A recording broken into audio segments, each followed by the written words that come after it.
పదవి విరమణ శుభాకాంక్షలు. విధి నిర్వహణలో ఎంతో మందికి వైద్య సేవలందించి ప్రాణాలు కాపాడి అందరి మన్ననలు పొంది నేడు పదవి విరమణ చేయుచున్న డాక్టర్ గౌరవనీయులు శ్రీ పాలేటి చిన్నకోటేశ్వరరావు గారికి మా హృదయపూర్వక శుభాకాంక్షలు. మీ భావి జీవితం నిండు నూరేళ్లు అష్టైశ్వర్యములు ఆయురారోగ్యాలతో గడపాలని మనసారా కోరుకుంటూ ఇట్లు మీ కుటుంబ సభ్యులు. హలో, ఎలా ఉన్నారండి మీరందరూ? నేనైతే చాలా బాగున్నాను. సో ఇది ఈ పర్టికులర్ వీడియో ఏంటంటే, డాడీ సండే మే 31 రిటైర్ అయ్యారండి. సో ఆ వీడియో అన్నమాట. సో మా సండే అంతా డాడీ ఫంక్షన్తో సరిపోయింది. ఎవరిని పిలవలేదు, అసలు చాలా తక్కువ మంది, ఎవ్వరు లేరండి ఇంట్లో వాళ్ళు, మా ఇంట్లో వాళ్ళు అండ్ అక్కడ ఏ పిహెచ్సిలో అయితే డాడీ వర్క్ చేస్తున్నారో ఆ పిహెచ్సి స్టాఫ్ అండ్ అక్కడున్న ఊరి పెద్దలు వీళ్ళొక్కళ్ళే అటెండ్ అయ్యారనమాట. ఫంక్షన్ చేస్తే చాలా పెద్ద ఫంక్షన్ చేయాలి, డాడీకి ఉన్న సర్కిల్కి అది సాధ్యం కాదు కాబట్టి, అంటే గవర్నమెంట్ ఇన్స్ట్రక్షన్స్ పక్కన పెట్టాల్సి వస్తుంది కాబట్టి ఫంక్షన్ చేయలేదు. సో అండ్ డాడీ కోసం, డాడీ గురించి మాట్లాడిన అన్ని క్లిప్పింగ్స్ కూడా యాడ్ చేయలేదు. డాడీ బెస్ట్ ఫ్రెండ్ అనమాట. సిన్స్ నా 6th క్లాస్ నుంచి అంకుల్ పంపించిన వీడియో ఒక్కటి అటాచ్ చేశాను అండ్ లాస్ట్లో డాడీ మాట్లాడిన స్పీచ్ ఒక్కటి ఈ వీడియోలో పెట్టాను అనమాట. సో ప్లీజ్ చూడండి ఫ్రెండ్స్, చూసి డాడీకి విష్ చేయండి అండ్ కుదిరితే దేవుడి వల్ల కరోనా అంతా క్లియర్ అయ్యాక మనం పెద్ద ఫంక్షన్ చేసుకుందాం. ఓకేనా? వీడియో చూసేయండి. హాయ్ డాక్టర్ గారు, ఎలా ఉన్నారు? ఈ రోజున మొట్టమొదట ప్రభుత్వ ఉద్యోగం నుండి 26 సంవత్సరాలు సర్వీస్ చేసి రిటైర్ అవుతున్నందుకు మీకు నా హృదయపూర్వక శుభాకాంక్షలు. మీరు, మీ కుటుంబ సభ్యులు అందరూ కూడా చక్కని జీవితాన్ని గడపాలని మీ ప్రాణ స్నేహితుడిగా మనస్ఫూర్తిగా కోరుకుంటున్నాను. గతంలోకి వెళ్తే 1997లో నేను ఎల్లునిపేట ఎస్ఐగా వచ్చినప్పుడు మీరు పరిచయం అయ్యారు. సుమారు 23 సంవత్సరాల నుండి అతి ప్రాణ స్నేహితుల్లో ఉన్న గొప్ప ప్రాణ స్నేహితుడు నువ్వు ఒకడివి. నీకు ఎన్నో కష్ట సుఖాల్లో, ఆనందాల్లో ఎన్నో పంచుకున్నాను. నాకేమైనా కష్టం వచ్చినా మొట్టమొదట గుర్తుకొచ్చేది డాక్టర్ కోటేశ్వరరావు. మీకు ఎన్నెన్నో విషయాల్లో నా యొక్క మంచి చెడ్లన్నీ కూడా పాలు పంచుకొని నాకు ఒక రియల్ ఫ్రెండ్గా నువ్వు ఇంతకాలం ఉన్నావు. ఇక ముందు కూడా నీ రిటైర్మెంట్ జీవితంలో కూడా మనం చనిపోయినంత వరకు కూడా ప్రాణం ఆఖరి బొట్టున్నంత వరకు కూడా ఇద్దరం కూడా ఈ స్నేహం ఎలాగే కొనసాగాలి. ఇప్పటికీ బాగా గుర్తు, మొత్తం నా ఇంట్లో ఏ ఫంక్షన్లు జరిగినా సరే నువ్వు అటెండ్ అయ్యావు. ఆఖరికి నా రిటైర్మెంట్ ఫంక్షన్ కూడా 2-3 రోజులు వచ్చి ఉండి వెళ్ళావు. నేను ఈ రిటైర్మెంట్ సందర్భంగా నేను వచ్చి ఎప్పుడో ఎన్నో ఊహించుకున్నా, వచ్చి నీతో 1-2 రోజులు గడిపి ఆనందంగా నీకు సీ ఆఫ్ చేద్దాం అనుకున్నాను. కానీ ఈ కరోనా పరిస్థితుల వల్ల నేను రాలేకపోతున్నాను. బ్రదర్, ఏమనుకోవద్దు. ఎప్పటికైనా సరే ఇవన్నీ సెటిల్ అయిన తర్వాత 1-2 రోజులు నీతో గడిపి నెల్లూరు వచ్చి ఆనందంగా మనం గత స్మృతులన్నీ కూడా స్మరించుకుందాం. ఇప్పటికీ చెప్తున్నాను కోటేశ్వరరావు గారు, చక్కగా మీరు ఎంతో ఆనందంగా ఉంటారు. అందరికి ఉపయోగపడే మనిషి మీరు. ప్రజలకి, అందుట్లో పేద బడుగు వర్గాలందరికీ కూడా అతి తక్కువ డబ్బులు తీసుకొని సేవలు చేశారు. మీరు మీ రిమైనింగ్ లైఫ్ కూడా అదే విధంగా బతుకున్నంత కాలం ప్రజలందరికీ కూడా సేవ చేస్తూ మీరు ఉంటారని, మీరు ఈ శేష జీవితాన్ని మీ కుటుంబంతో, పాప, మనవాళ్ళు, మనవరాళ్ళందరితో హాయిగా గడపాలని కోరుకుంటూ మీ ప్రాణ స్నేహితుడిగా నేను మళ్ళొక్కసారి దేవుణ్ణి ప్రార్థిస్తున్నాను. God bless you, God bless you. Thank you very much. Staff మెంబర్స్కి అందరికీ నా నమస్కారాలు.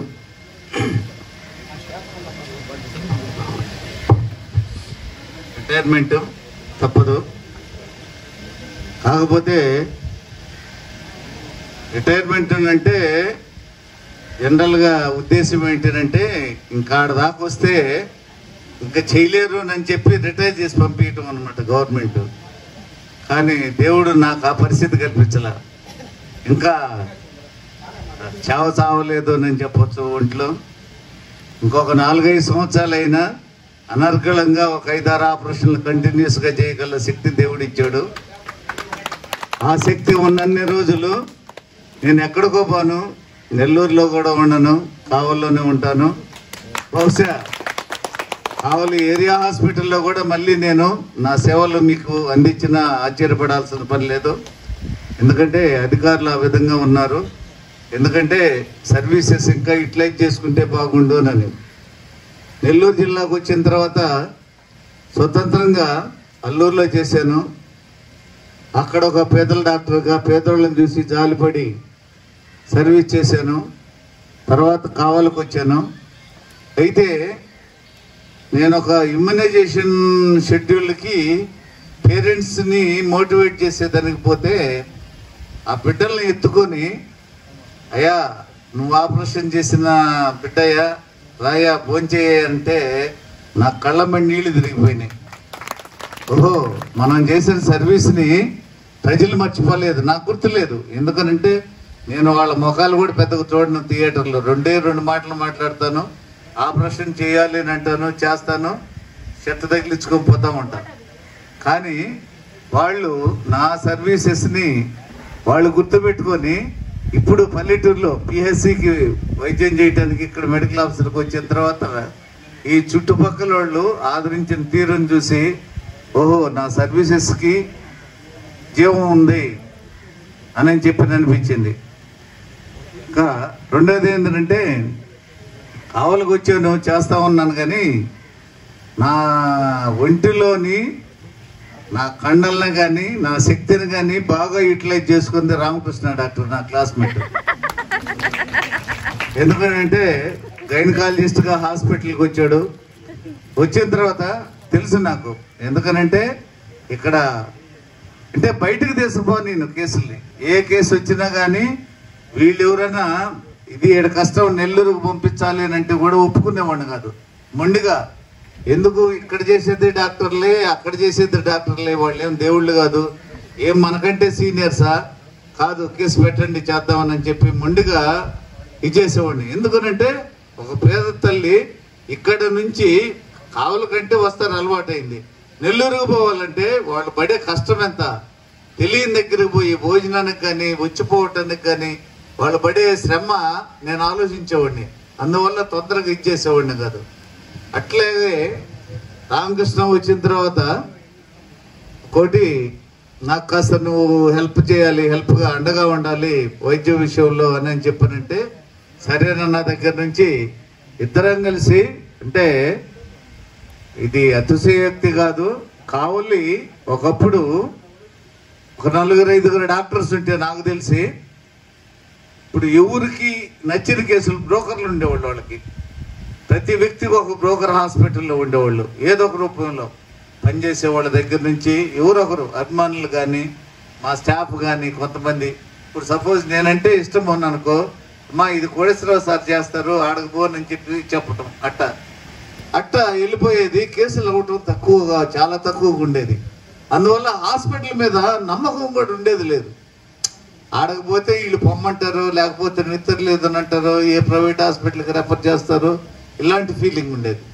అలాంటి దాన్ని బ్రేక్ చేసి కాదు మాకంటే సీనియర్స్ ఎవరు అని చెప్పి కష్టమైన కేసులను కూడా మోటుకొని వీళ్ళకి ఇక్కడ ఈ ఏరియా ప్రజలకి సర్వీస్ చేసాము. ఒక కావలి గవర్నమెంట్ హాస్పిటల్లో నెలకి 270 కేసులు అని అంటే ఇంటూ డివైడెడ్ బై 30 లెక్కేసుకోండి. వదరా 8 నుంచి 10 కేసులు రోజుకి చేసాం. రామకృష్ణ ఒక్కడే అంటే చేసినా వీళ్ళందరికంటే కూడా నేను యాక్టివ్గా ఒక 4-5 చేసేసేవాడిని. తర్వాత మిగిలిన మీరు చేసుకోండి అని చెప్పి పోతా ఉండేవాడిని. మళ్ళీ అర్ధరాత్రి వచ్చినా కూడా పిలిస్తే కేసు ఎట్టు వచ్చిందంటే కూడా వచ్చి చేసేవాడిని. మొత్తానికి నాలో శక్తిని బయటికి తీపించి రామకృష్ణ సుబ్బారావు డాక్టర్ గారు ప్రజలకు ఉపయోగపెట్టేటట్టు చేశారు. దానికి నేను బాధపడను. ఎందుకనంటే మా నాన్న ఒక చిన్న కూలి పని చేసిన వ్యక్తి. నేను గొప్ప కుటుంబం నుంచి పుట్టలేదు. అయితే ఆయన పట్టుదల పెద్ద కోటీశ్వరుడికి కూడా ఉండదు. అట్లాంటి పట్టుదల గల వ్యక్తి. ఎందుకనంటే ఆయన కడుపున 4 పుడితే 3 డాక్టర్లను చేశాడు ఆయన. ఇవాళ మేము డాక్టర్లు మా కడుపును పుట్టిన వాళ్ళని డొనేషన్లు కట్టి చదివిస్తున్నాం. కానీ ఆయన కడుపును పుట్టి ఏదో గవర్నమెంట్ సీట్లు సంపాదించుకొని ఇచ్చేసాం. అట్టా ఇదయ్యాను. ఈ చేతులతోటి కష్టం చేశాను. కట్టి పుల్లలకు పోయేవాడిని, గడ్డి తెచ్చాను, అన్ని పనులు చేశా. సెలవులు పోతే ఈవెన్ ఎంబీబీఎస్ చదివేటప్పుడు కూడా మా ఊర్లో చెరువు ఉంటే చెరువులో ఉండేది. అయ్యా 4 కట్టలు కోస్తే మీకు బట్టలకు వస్తాయని చెప్పంటే తుంగ కూడా కోసా. నేను గర్వంగా ఫీల్ అవుతున్నాను నేను. కాబట్టి వాళ్ళ దగ్గర తీసుకున్న ఇది ఆ క్రమశిక్షణ ఈ రోజుకి నేను ఎక్కడికి పోయినా నేను పనిచేస్తాను. నాతోటి ఉన్న స్టాఫ్ పనిచేయాల్సిందే, తప్పించుకోకపోయేదానికి మాత్రం కుదరదు. వాళ్ళు సక్రమంగా చేశారా ఇంకా పట్టించుకోను. మీ అందరు చూస్తుంటారు. నేను రాకముందు గట్టుపల్లి పిహెచ్సి ఏ విధంగా ఉంది. డాక్టర్లు కూడా దొంగతనంగా వచ్చి 10 నిమిషాలు కూర్చొని 10 చీట్లు రాసిపోయేవాళ్ళు. అట్లా జరుగుతూ ఉన్నది. కానీ నేను వచ్చిన తర్వాత ప్రజలకు దగ్గర అయ్యాను, ప్రజలకు సర్వీస్ చేశాను. అట్టని నేను కారు వేసుకొని వచ్చేటప్పటికి మందు బాటిల్ స్వాగతం ఇచ్చాయి. ఇక్కడ చెప్పా, పెద్దలందరికీ చెప్పా, మీరు పెద్దోళ్ళు చెప్పండి, ఇది పద్ధతి కాదు, దీన్ని ఆరోగ్య కేంద్రంగా చూడండి అని అంటే నాకు తెలుసు వాళ్ళు కంట్రోల్ చేయలేరు అని. ఎందుకనంటే ఎవరి చేతుల్లో ఉన్నారు ఈ పిల్లకాయలు, ఈ తరం కుర్రోళ్ళు ఎవరి చేతుల్లో లేరు. ఏమో తల్లిదండ్రులకే మాట ఇంట్లా, ఇంకా పెద్ద మనుషులకి మాట అన్న పరిస్థితులు. ఆ పరిస్థితుల్లో లాస్ట్లో చెప్పా, దయచేసి నేను ఏదో ఒక స్టెప్ తీసుకుంటాను, వచ్చి సార్ వదిలిపెట్టండి అని మాత్రం అడగొద్దు అని చెప్పి అందరి దగ్గర ప్రామిస్ తీసుకొని ఒకే రోజు ఒకే స్టెప్ తోటి హాస్పిటల్ కంట్రోల్ అయిపోయింది. ఈరోజు ఈ వాతావరణం ఉందంటే హాస్పిటల్లో నేను ఆ రోజు తీసుకున్న స్టెప్, దానికి వీళ్ళందరూ సహకరించిన వాళ్ళే నాకు. ఎందుకనంటే నిజమే డాక్టర్ గారు కష్టపడి చేసేటప్పుడు ఆయన కోరుకుంటుంది ఏంది, ఇక్కడ ఎలాంటి దురలవాట్లు జరగకూడదు అనేది కోరుకుంటున్నాడు.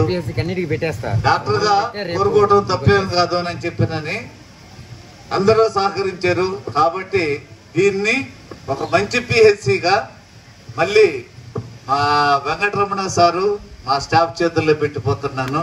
ఇదే విధంగా ఇది మీ ట్రీట్మెంట్ విషయంలో కానీ ప్రజలతో ఉండే అనుబంధాన్ని కూడా కంటిన్యూ చేయాలని కోరుకుంటున్నాను. ఇంకా అన్ని వసతులు లేవు, కొత్త బిల్డింగ్ రాబోతా ఉంది.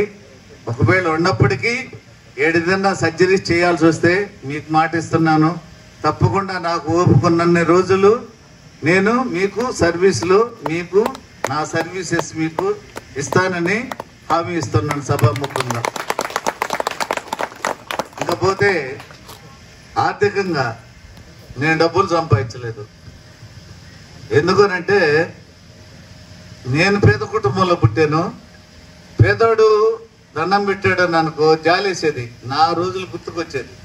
అంటే మొదటి నుంచి ఒక కసి ఉండేది. ఏంటంటే ఒక పేదోడు ఒక డాక్టర్ దగ్గరకో, ఒక పోలీస్ ఆఫీసర్ దగ్గరకో, ఇంకొక ఆఫీసర్ దగ్గరకు పోతే వాడి దగ్గర డబ్బులు ఇవ్వలేని పరిస్థితి అయితే వాటిని ఎంత నీచంగా చూస్తారో నా కళ్ళతోటి చూసి స్టూడెంట్ లైఫ్లో రాడికల్ స్టూడెంట్స్ యూనియన్లో చేరి అంటే దాంట్లో న్యాయం చేయగలం కావాలని చెప్పి అనుకుని దాంట్లో చేరాను. తర్వాత మా నాన్న ఒకరోజు పోలీసులందరూ చుట్టూ వలయంలాగా ఏర్పడింది, అరెస్ట్ చేస్తారు మామూలుగా. ఈలోగా మహానుభావుడు ప్రిన్సిపల్ డాక్టర్ సీతారామయ్య గారు ఎక్కడున్నారో చనిపోయి ఆయన మా నాన్న పిలిపించి వద్దు బాబుని తీసుకొని పండి, మళ్ళీ నేను చెప్పినప్పుడు కాలేజీకి తీసుకొస్తారు అని చెప్పి సలహా ఇవ్వడం జరిగింది. ఆ రోజు మా నాన్న ఒకటే చెప్పాడు, అయ్యా మీరు నాకు కారులో తిప్పబని లేదు, మేడల్లో పెట్టాల్సిన పని లేదు, అన్నం కూడా పెట్టబని లేదు, కానీ ఒకటి, ఎవరైతే నీ దగ్గర వైద్యం చేయించుకొని ఆ మహానుభావుడు వల్ల నా ప్రాణం నిలబడింది, లేకపోతే నా బిడ్డ ప్రాణం నిలబడింది అని చెప్పుకుంటే ఆ మాట వింటే మీరు నన్ను అద్దాల మేడలో పెట్టినట్టే, నా కడుపు నిండా నాకు ఇష్టమైన ఆహారం పెట్టినట్టే.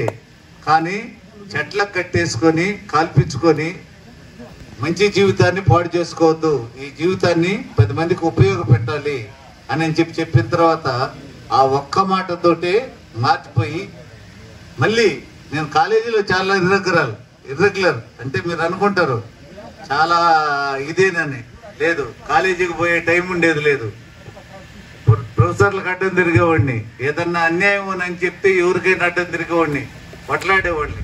కానీ మళ్ళీ ఏంటి బయటకు పోయిన తర్వాత లైఫ్ నన్ను ఆలోచించుకుంటే, లేదు ఏమీ లేకపోతే ఆ డాక్టర్ గుర్తింపు లేదోనని హౌస్ సర్జెన్సీ నుంచే మళ్ళీ కష్టపడి ఏ ఒక్క డాక్టర్ దగ్గర కూడా ఒక్కరోజు పని చేయలేదు నేను. ఇవాళ నేను చేసే ప్రతి సర్జరీ నా కళ్ళతోటి చూసో, లేకపోతే నాకు వచ్చిన మంచి డెడ్ బాడీస్ మీద సర్జరీ చేసి నేర్చుకున్న సర్జరీలే ఇవాళ మీ అందరికి ఉపయోగపడుతుంది, జనాలందరికీ. ఆ పట్టుదల అన్నమాట. అంతే, అంత రెగ్యులర్గా చదవలేదు నేను. తర్వాత అయితే నేను ఏం లాస్ అయ్యాను, ఏం అవసరం అనేది అది మాత్రం నేర్చుకొని దేవుడి దయవల్ల వచ్చి మళ్ళీ అసలు ఎవరు నమ్మరు, మా క్లాస్మేట్స్ కానీ మా కాలేజీలో చదువుకున్న వాళ్ళు. కోడేశ్వరరావు ఇందాక మా వీళ్ళు చెప్పారు, మా క్లాస్మేట్ వాళ్ళు, కోడేశ్వరరావు అప్పుడు ఎట్టున్నాడు ఇప్పుడు ఎట్టున్నాడు అంటే ఏమన్నా జైల్లో ఉన్నాడా లేకపోతే ఇంకా బయట ఉన్నాడా అని అనుమానం అన్నమాట వాళ్ళకి. అంటే పాత రోజుల్లోనే ఆ తలాలు పగలు కొట్టడం రాడ్లతోటి, పోలీస్ స్టేషన్లు వీటితోటి ఉన్నాడా, ఏమన్నా మారిపోయాడని. కానీ ఈరోజు అందరూ కూడా సంతోషపడేది ఏంటంటే, ఏదో ఒక విధమైన సర్జన్, ఎక్స్ట్రాడినరీ సర్జన్ అని నేను చెప్పను, కానీ నాకు నేర్చుకున్న దాంట్లో కాస్త దీన్ని పట్టును సాధించుకొని 10 మందికి ఉపయోగపడుతున్నాను అని నిజంగా గర్వపడుతున్నాను. కాబట్టి నేను మా డాక్టర్లకు కూడా చాలా మందికి చెప్తా, ఎప్పుడు పని ఉంటే ఆ గౌరవం వేరు, డాక్టర్ దగ్గర పని లేదు తప్పించుకోపోయాడు, ప్రజల్లో అతనికి ఉండే గౌరవం వేరు. ఇప్పుడు ఈరోజు కావలి ఏరియా హాస్పిటల్ ఉంది, ఆ హాస్పిటల్కి నేనేమి కాదు, మీకు అందరికీ తెలుసు, నేను ఇక్కడ మెడికల్ ఆఫీసర్ని. కానీ ఏ కేసు వచ్చినా నాకు ఏ అర్ధరాత్రి ఫోన్ వస్తే కూడా అక్కడికి పోయి కోడేశ్వరరావు డాక్టర్ లైన్లో ఉన్నారన్న కన్సల్ట్ సిస్టర్కి ఏంటి అని చెప్తా. చెప్పిన తర్వాత నా పేరు చెప్పిన తర్వాత వాళ్ళు అడ్మిట్ చేయలేదు అంటే వాళ్ళని ఏమన్నా వరకు మనసులో ఉంటుంది. కానీ దాదాపు ఎవరు కోడేశ్వరరావు సార్ లైన్లో ఉన్నాడు అని అన్న తర్వాత నిద్రపోయే వాళ్ళు కూడా లేచి పాపం వాళ్ళకి మంచి సర్వీసెస్ అందించారు, ఆ రెస్పెక్ట్ నాకు ఇచ్చారు. అంటే వాళ్ళని భయపెట్టి కాదు, నేను వాళ్ళందరినీ మా సిస్టర్స్ అందరినీ కూడా వాళ్ళ కష్టాల్లో నిలబడేవాడిని. వాళ్ళందరికీ ఒక అన్నలాగా మీకు ఏ కష్టం వస్తే కూడా నేను ముందున్నాను అని చెప్పి నిలబడేవాడిని. బయట ఎవరైనా సరే మా డాక్టర్స్ కాదు, స్టాఫ్ కాదు, ఎవరు జోలికి వస్తే కూడా వాళ్ళు రౌడీ అయితే మీరు రౌడీ అయితే నేను కూడా ఉన్నాను రండి అనేవాడిని. వీళ్ళ మీద మాత్రం ఈగ వాళ్ళు ఇచ్చేవాడిని కాదు. ఆ విధంగా చూడబట్టే వీళ్ళందరూ కోడేశ్వరరావు అంటే ఒకలాంటి అభిమానం. నేను ఏ పని చెప్పినా అర్ధరాత్రి చెప్పినా కానీ కాదనేవాళ్ళు కాదు.